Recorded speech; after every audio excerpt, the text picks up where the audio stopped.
The pods are open. Season 7 of Love is Blind just started. The love triangles are triangling. This man won't stop talking about his money, and somebody even quit their job to be here. So off top, I love this group of guys. Before the experiment even started, they were singing in the men's quarters, and it was a really wholesome moment. I was like, oh, this is a good group of guys. No matter where you are, no matter how far, don't worry, baby, just call my name. I'll be there in a hurry. You don't have to worry. It looks like this season, the producers kept in a lot of footage that was kind of, I guess, what we would consider filler. Just more moments of people talking, more moments of the conversations that they had in the quarters, just, sharing their thoughts about the entire process. I'm sure they did this to add more of that reality to the fact that this is a reality TV show. And I really liked it. I know some people are going to be like, why are we hearing all this? But I enjoyed it. I feel like it allowed me to connect with the cast a little bit better. To see that they are real people with real personalities versus just these people that I'm waiting to see if they find somebody to get married to or not. So I really love that they did that. I hope that they keep that in for future seasons and future spin-offs of the franchise. I also feel like they did way longer clips of the pod conversations this season. Like, they were just letting it run. We didn't have any cuts. I was like, oh, they are feeding us. Like, they want us to get the real behind the scenes. And again, usually I'm like, please keep it pushing. Like, I'm trying to get to the honeymoons. I don't want to see these people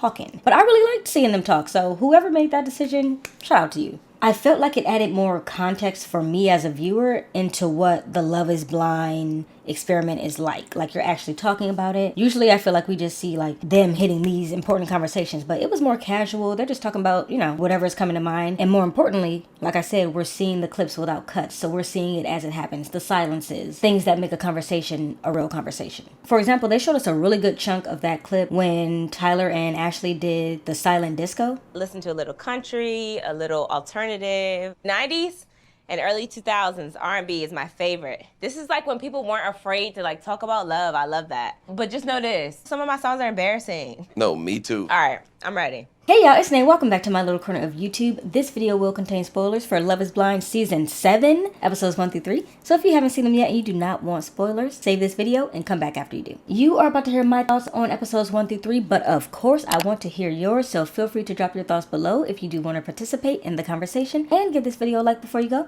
so I know you enjoyed it. If you want to keep the conversation going after this video, feel free to head on over to my Discord server. It's a place for us to chit-chat outside of YouTube, and it's free, so why not? Link is in the description box. Quick housekeeping before we fully jump into Season 7. I'll be here every week talking about the new release batch of episodes, of course through the finale, and I will be holding a watch party for the reunion on my Discord. So basically I will stream from my Netflix account to Discord. We watch together, we can chat, chat room style. And do people still say chat room? 'Cause I'm low-key kind of I don't know if chat room is really a thing anymore. But anyway, we could chat while we watch. We did it last season. It was really fun to just watch with other people. If you don't have a Discord yet and you're not familiar with it, I suggest downloading it now so you can become familiar with it, because it can be a little confusing at first. Stay tuned for whenever the reunion is announced. I'll be keeping you updated on when I'm going to stream it. I'm going to stream it at the time that it goes up, but just stay tuned on the community tab and also in Discord. So I think y'all have to know that I'm starting this off with Leo. Now, when I first saw Leo, I was like, oh, very attractive, very successful, very cutesy, very demure. Are we still saying that? Not necessarily old money, but his money's given like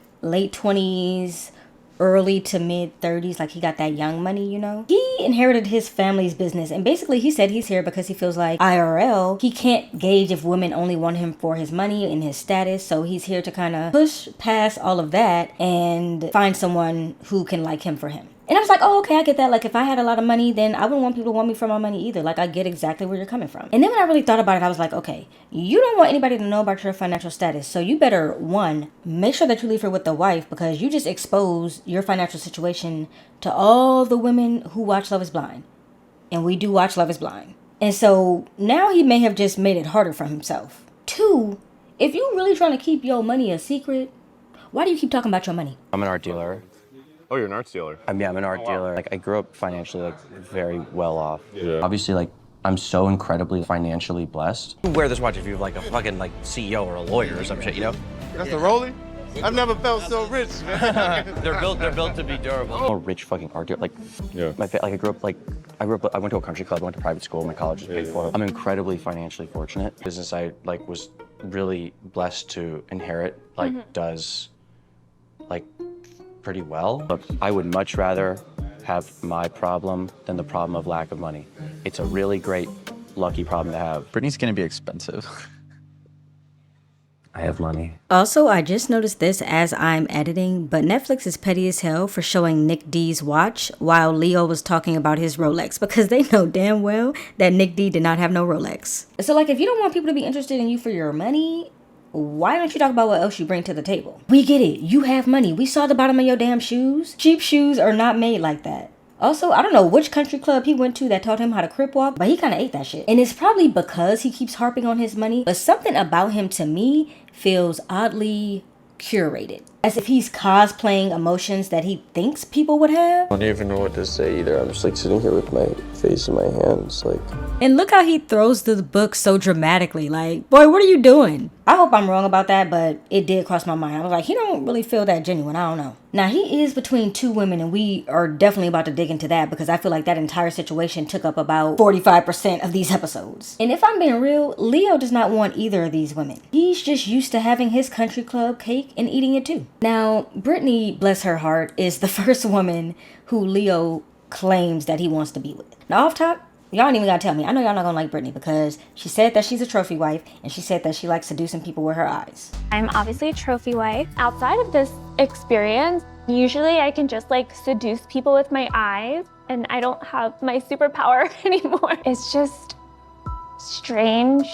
But listen, if you were here for Love is Blind UK that I just covered, you already know how I feel about that. I don't see anything wrong with the woman wanting to be a trophy wife, a stay-at-home wife, or this wife, or that wife, as long as it's what both partners want. She can't be a gold digger if her man wants her to stay at home and look good while he works, period. That just makes y'all compatible. Like, Brittany is very much soccer mom Barbie, Pilates Barbie. She's not working a 9-to-5 Barbie, like that's her. And I respect it. All that said, she ends up hitting it off with Leo. And Leo very much sounds like he is not about that life. And I do think that that's going to end bad because he's not looking for someone like that. He can provide, but it sounds like maybe he's been taken advantage of in the past. I don't know. Again, he said he didn't want someone to want to be with him because of his financial situation. So I wish that he almost wouldn't have told Brittany that, because as soon as she heard that, her ears perked up because that's what she wants in a partner. How would you split the bills? Would it be 50-50? I don't know if I believe in paying all of it. And but I also don't think I believe in splitting 50-50 if I'm like making more.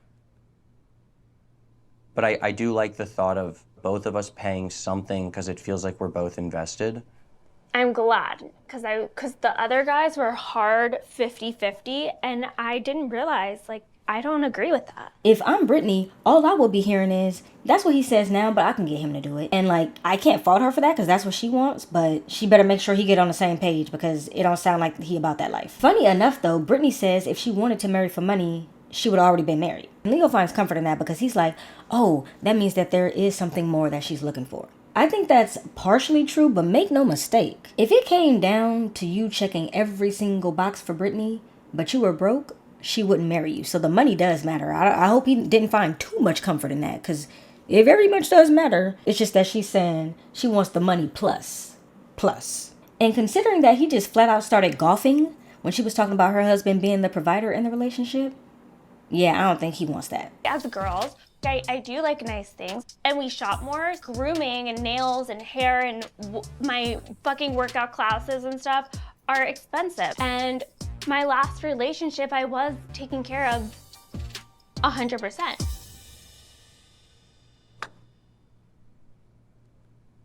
I don't think he's had the prenup conversation with Brittany like he's had with Hannah, which is probably something that he's sensing within himself, like, oh, Brittany's not going to want to do that. And then Brittany opens up about these insecurities that she has around being one of many women, I guess because she tends to date men who have higher status. And so this entire thing with Hannah is just like hurting her deep within her soul. Can we also talk about how Leo can't give a compliment to save his damn life? It's like he can't get out of his own way. You're so smart and you're so strong. Like I don't even know how you have both of those things. And like, before our date today, like you were number 2. And after our date today, like, honest to God, like you're like both number 1. Like We're both number 1. Yes. Now, as I said, Hannah is this other woman who Leo says he has a connection with. Which, if I'm being honest, I'm going to say that Brittany is more the type of woman physically who Leo tends to date. But he wants the personality of Hannah. One thing about Hannah, she better hope she leave here with a man, and she better hope they have a Lauren and Cameron type relationship, because she don't even have a job to go back home to. You go to college, you get a job, you get your dream job. And I had my dream job, I made a lot of money. And I want to find love so bad, and my job wouldn't let me, so I actually quit my job to be here. I think Hannah might have a little player in her. That, and she is perpetually confused. When she called Nick D back after they had split, she was like, oh, I feel like I made the wrong decision, like I just didn't know. And then later that same day, same outfit, she told Leo, I want to have sex with you, I'm gonna dream about you, you're the one. Like, girl, stand up. You think you made the wrong decision? Of course I did. I'm like going insane, I think. Like, I don't know up from down.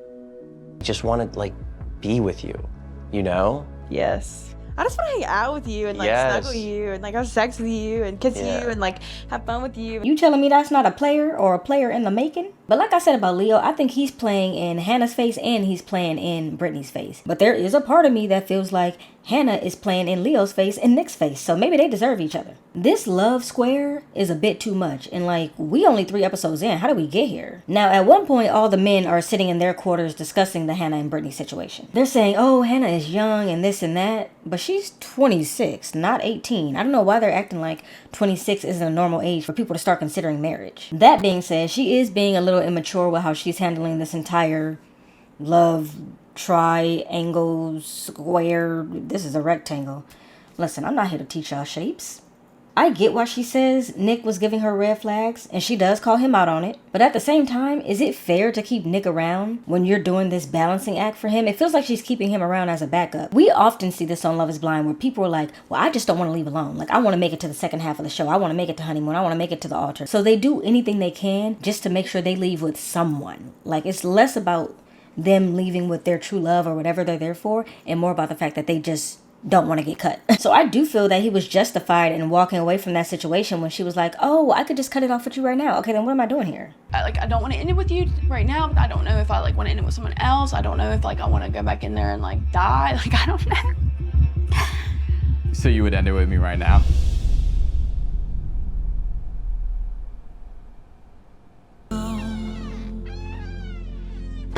And as soon as that ends, here comes Brittany big mouth ass talking about she going on dates with Leo, which only added to that entire mess. And then when she met Leo after that, she was like, oh my god, like, I totally just told everybody that I've been going on dates with you, but like, I'm not the kind of person who would say that. I always find it weird when people are like, oh, I'm not that kind of person, but they just did the thing that made them that kind of person. And like, I get it. I don't think she did it maliciously on purpose or anything like that. It was just an unfortunate slip. Like, sucks that she said it. Like, y'all gotta be dipping and dodging names when y'all in these pods. I damn near wouldn't even know anybody's name just so I couldn't make a mistake and say it. Leo ends up finding out that Hannah doesn't like short kings. Hannah's 5'9", 5'8". Right. I said I was okay with that. She cut me out.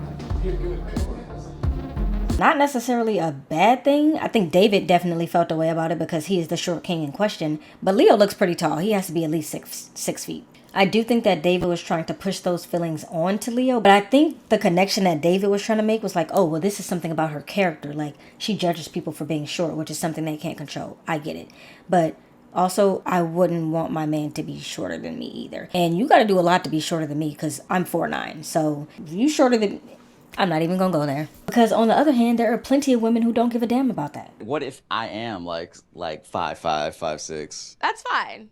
That's fine. Really? I'm not gonna freaking say no to some guy because of his height. Completely unrelated, Hannah was pissing me off by how much she was swinging her damn leg. I understand it's like probably an anxiety thing or like a nervous thing, but girl, you were stressing me out. So Leo is still very split and he decides to bring up rings. Brittany, you know, what kind of ring would you like in the event that I did propose to you? But he let her know, hey, I'm also gonna ask Hannah, like I'm asking both of you. And Brittany was like, I don't want to tell my husband what kind of ring I like, especially if he's going to be, you know, asking another woman what kind of ring she likes. And Leo was like, hold up, girl. I'm not your man. You seem like the kind of person who would want to like have discussed rings. Like, I think that's something that's really important. And Yeah, but not when my husband is asking another person the same question. right.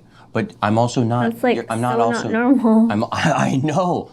He didn't have to eat her up like that. He could just say, okay, girl. Brittany is someone who needs to realize what show she came on. You're mad about him being split in between two women, but that's the show, girl. And honestly, I feel like if they were to end up together, Brittany is the type of woman who would never let that go. Especially if Hannah ends up being the one to break things off with Leo. Like, I am so sure that even if Hannah was not on the table anymore because she broke it off, Brittany is the type of person who would still feel a way about that. They'll be married for 50 years. And she'll be like, remember when you couldn't choose between me and that other bitch? Like, she's never letting that go. And then I just started to feel like Leo was leading Brittany on just because he could. Like, he kept saying, oh, you're so nice. How are you this nice and also beautiful because I know you're beautiful? He's taking advantage of her niceness, for sure. Like, oh, you have all these great things about you. I just need you to wait a little more. Like, boy, please be serious. Why are you playing in this woman's face right now? And then that cliffhanger that they left us on episode 3 is just crazy. Because how is Leo just sitting there pouring his entire gold-plated heart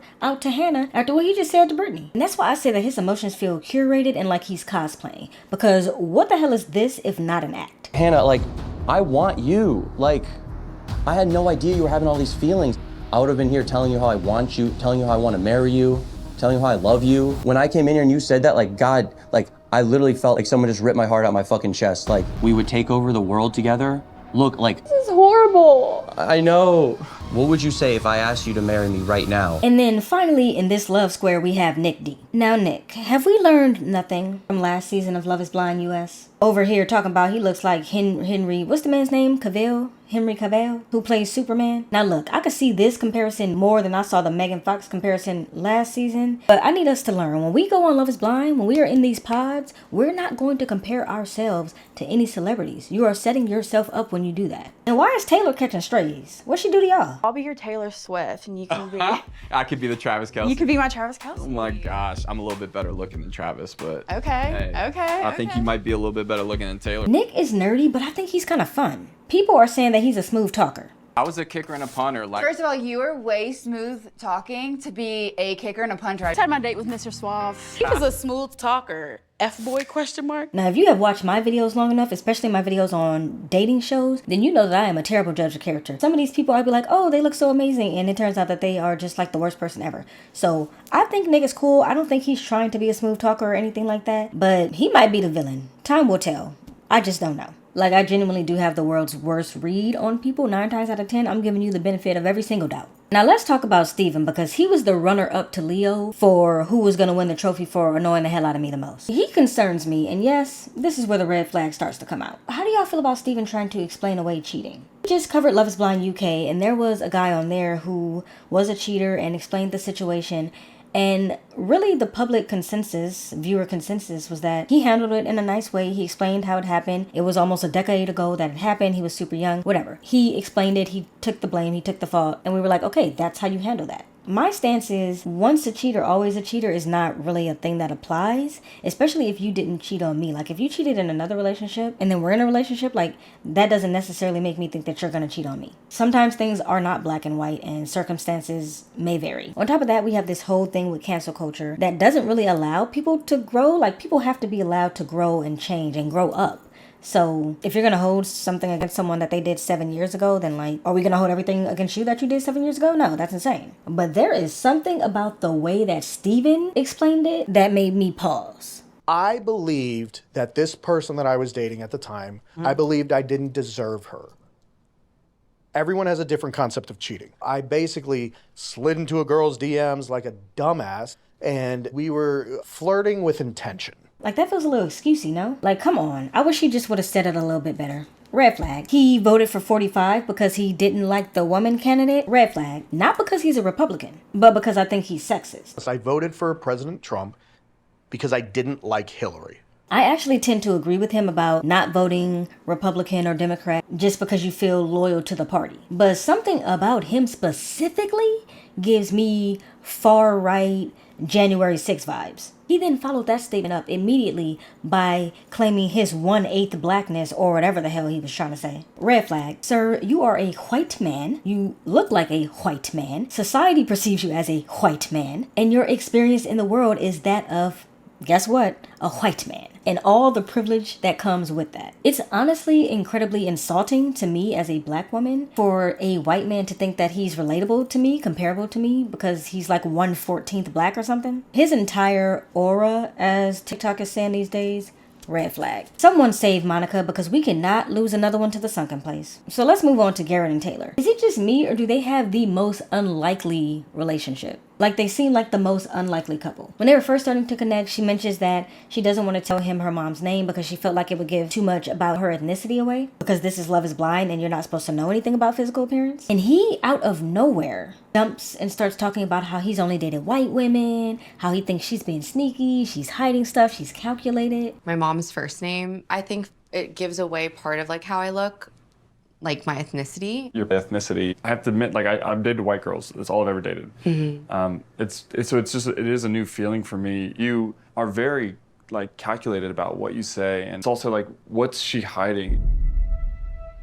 And I was just like, sir, lo siento, how did we get here? He's another one of those people who has forgotten which show he's on. This is Love is Blind. You aren't supposed to know what she looks like. Why are you being so weird and defensive about this? He kept saying he wanted to know more about her and he hopes that she felt the same way. But sir, you're just a basic white man. I'm sorry. And somebody has gotten mad at me before for saying that someone was a basic white man. I'm not saying it to be mean, but in this situation, Garrett can't understand why somebody wouldn't want to share a cultural name because white people don't have cultural. Well, now hold on now. They do have their Connors and their Toms, but you know what I mean? That could technically apply to any race. You're not gonna get, what did she say her mom's name was? I believe she said Bong. That's a very Asian name. Like, you're gonna know that she's Asian when she says that. What happens if you were prejudiced against Asians? Now y'all just sitting there both looking crazy because you couldn't stop pressing it. But it's just like, of course race never comes up for you because race is never an issue for white men unless they're mad at another race. Now that's tea. I'm just gonna reiterate, please do me a favor and know what the hell show y'all going on. I don't want none of this nonsense next season about tell me this and tell me that. No, if I feel like it's gonna give away what I look like, I'm not saying it. One thing that I did really agree with that Garrett said was the fact that no matter how much we as a society say that looks don't matter, at the end of the day they do. People do care about looks, like we do. And especially on the dating apps, like it's just all pictures. And when you're talking to one of them, my friends are like, you know, when you talk to them about that person, their first question is like, let me see a picture. I agree with him. We like to say that they don't. It's about what's on the inside. And you know, that may be true with time, but 9 times out of 10, if you're meeting someone in person, the first thing you're going to notice about them is, am I attracted to this person or not? Sometimes, even if you're not trying to be romantically involved with somebody, you're still going to notice if they're attractive or not because humans are hardwired to notice attractiveness. It's kind of how we have continued to progress as a society. But you know what? They get past all of that, and I actually do think that they have really great banter. Like, they vibe off of each other well. One's throwing a joke, the other one's catching it, throwing it back. That's important in a relationship, I think. And he seems to be really romantic. And I think that Taylor really values that considering her box of notes. Clearly she's a romantic type as well. Sis also came to the pods with literal pheromones, which I will be purchasing. Is that lip gloss? It's perfume. It's perfume. Let me see. Wow, I love that. It's also pheromones. But Garrett might want to watch out. She got some tricks up her sleeve. Like I said, initially, I felt like they were an unlikely couple, but I can really see it actually working for them because there's just something about them that feels genuine. It doesn't feel show-based. They have the first engagement of the season, so that counts for something. She did say she didn't come on Love is Blind to look for a husband. She came to look for a soulmate, which, if you don't know how I feel about that, I don't believe in soulmates. But I do think that those kisses they shared when they met were genuine. They look real. They look like they both enjoyed it. So I'm excited to see where they go for the rest of the season and beyond. Let's talk about Bohdan and Marissa. I hope I'm saying his name right. I really like Bohdan. Honestly, he has a little flavor to him, so I like that. And I also just tend to relate more easily with people who have been through some things in like a weird, probably toxic trauma bond way. Like, a camel almost took him out and he served his country, so you gotta respect that. Watching him get so emotional about how he had to tell his parents that he was gonna go and fight in the Ukraine war. I mean, clearly this man has a sensitive side and he just seems like a genuine guy. Stand-up guy, solid guy, green flag of a guy. And I like him and Marissa together, nerding out over fantasy novels. And look, sis is in love, okay? You know you in love when you start hitting moves like this. Sis was hitting that Normanian wild side. I'm ready to pull up on you. I'm ready to do what I do. I know that Marissa is also speaking to Ramses, but let's all be real. The connection that she has with Bohdan is clearly more substantial. And Bohdan and Ramses are pod bros. And honestly, when you look at this situation, which they are very much in a love triangle as well, and you look at the other love triangle square situation, you can see that these three are handling this situation in a very mature manner and they actually know what show they're on. Leo and crew are just a hot mess. When I first saw Ramses, I gotta admit, I was like, oh, he is giving player vibes. Like, I've seen men like him before. He's a player for sure. But listen, don't judge me because like I said, I have a terrible read on people. He seems like a pretty genuine guy as well. I think his name sounds like a rich person's name, Ramses. Like, he has butlers and a driver, I know it. Now, don't think I'm about to let Marissa slide on by. She definitely lost me a little when she said that she dated a conservative Trump supporter as a black woman. I dated like a conservative Trump supporter for 3 years. Oh shit. But then I dated like a progressive liberal guy. Like, it's just, I date people for who they are. We don't talk politics on this channel because I think that can only go left, no pun intended. It's just a touchy subject, but because it is coming up this season, it would be a disservice to not at least acknowledge it. Please don't get into political debates below. I don't want to see anything about the upcoming election, but we can talk about this situation as well as the situation with Steven. Let's just keep it related to the show. I do think that there are levels to being affiliated with a party. I think that you can be a Republican and not agree with everything that Republicans agree with. And I also think that you can be a liberal and not agree with everything that liberals agree with. The two-party system in America is fucking atrocious. And in my humble opinion, both sides are hot garbage. But at the end of the day, we are forced to pick a side or pick neither side. Me personally, when I hear 45 talk, it sounds like a toddler trying to tell me a story. But when other people hear him talk, they're like, oh, I'm following this. This is TED Talk level. This is Steve Jobs. And if that's your opinion, that's your opinion. I was happy to see Marissa and Ramses talk about relationship dynamics within the household as far as child rearing and stuff like that, because again, last season in Love is Blind UK, we know that came up a lot, and it ended up being very detrimental to a couple who thought that their gravely different family values, thinking that the woman should stay at home and the other person thinking that the woman should work, was, like I said, detrimental to their relationship, because those are pretty important values that they didn't agree on. So I think having those conversations in the pod is important.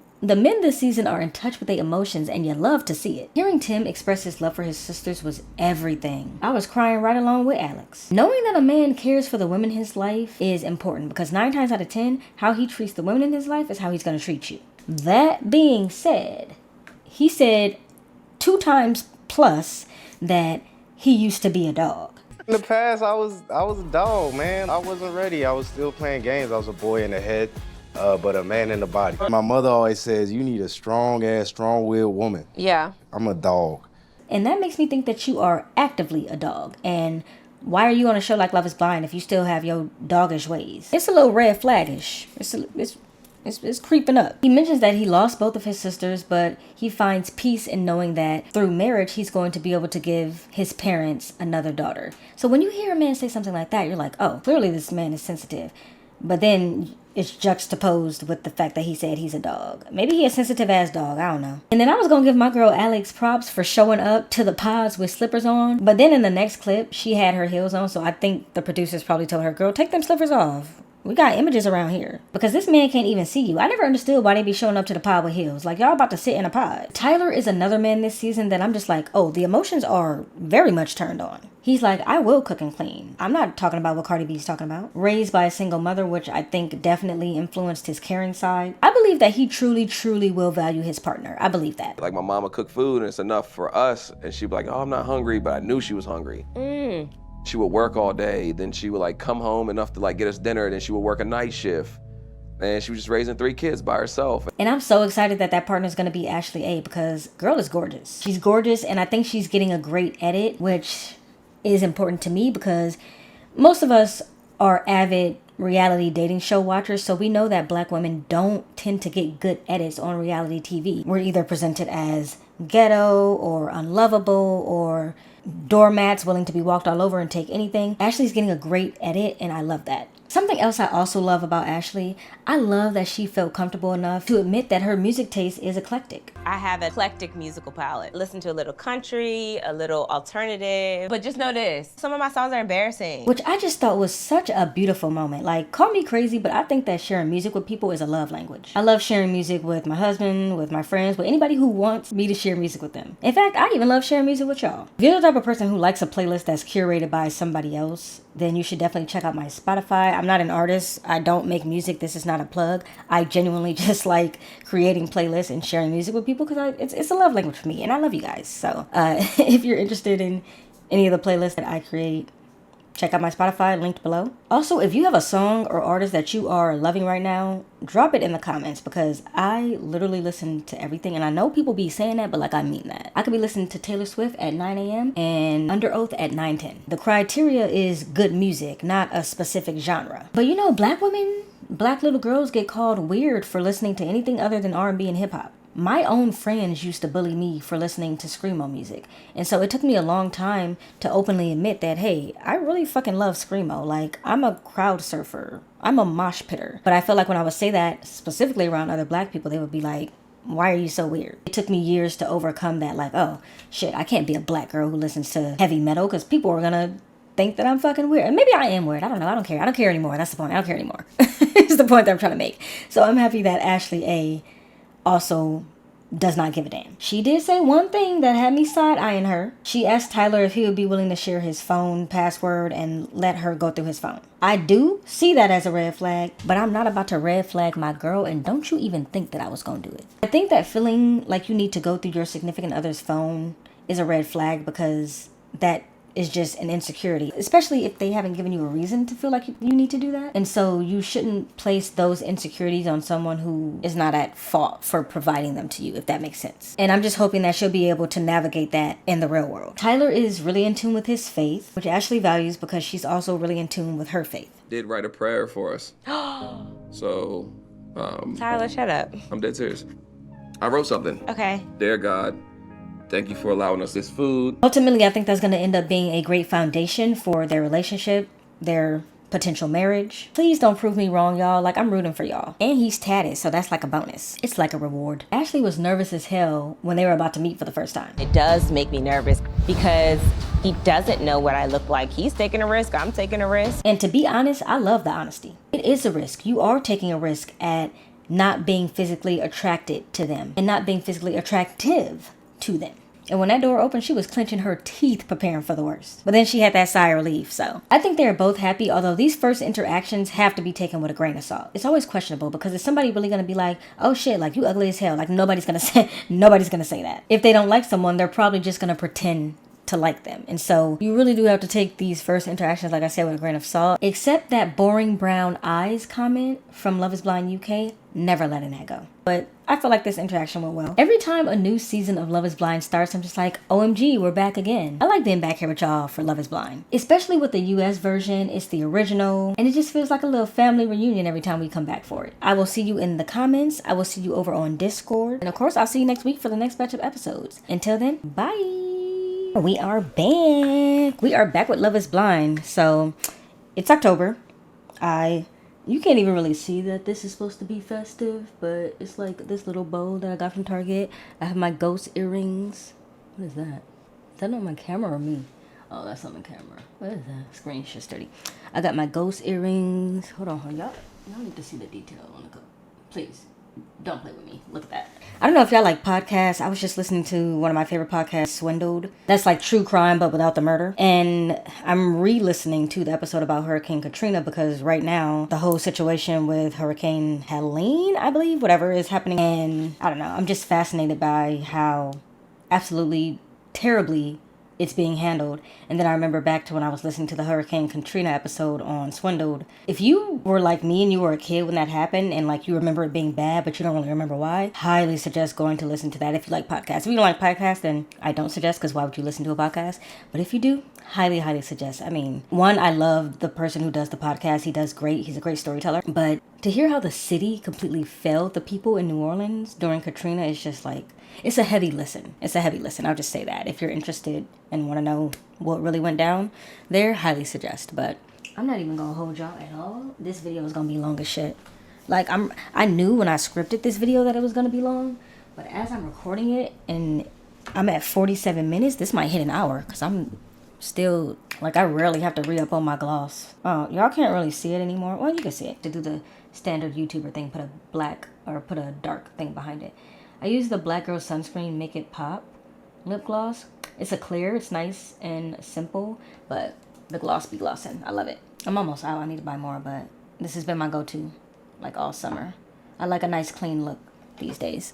Y'all, this was my longest YouTube recording ever. Maybe maybe Poor Things was this long too. But that's a movie, so that's expected. This is, damn, 58 minutes, damn near an hour. Whew.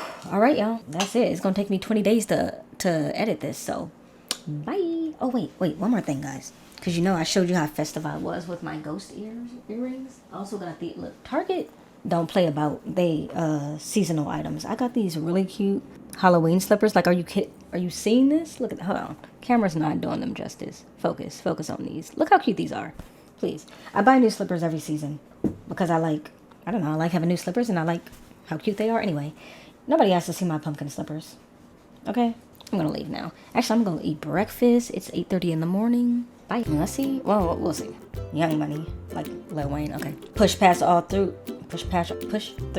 Pass, girl. Insert all the clips where he said he had money. They don't make poor people shoes like poor people shoes. Because how is Leo just sitting there pouring his entire gold coated, and then insert clips of him pretending to be emotional. We're on for recording. Okay. Hold on. I'm checking something. I do visit often. I know, Google. I visit this often because I'm doing research. Babe. What's her name? Could you love her? A haunted house. Or could you love me now?